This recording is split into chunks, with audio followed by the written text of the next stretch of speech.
I evo nas. Ovo je druga epizoda Žvaka challenge-a. Mobitel se ugasio, posto je prazan. Morali smo ga puniti. A dobro, to sad nije bitno. Pa nastavimo sa challenge-em.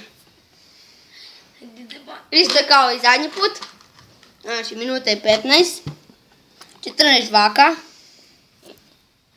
I to je Domagoj. Sad počnimo.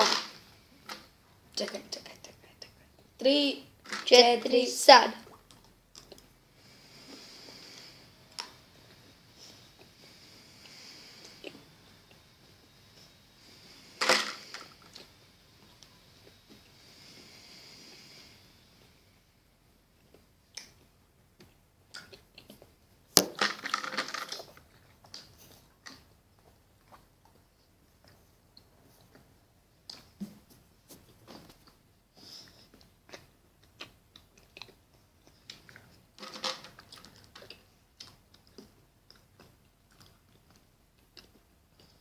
Ajmo još 35 sekundi.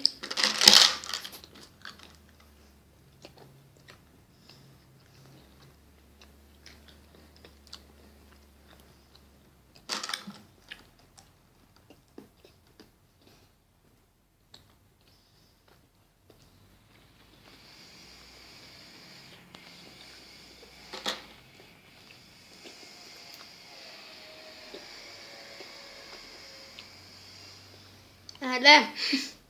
Još 5 sekundi. 5, 4, 3, 2, 1.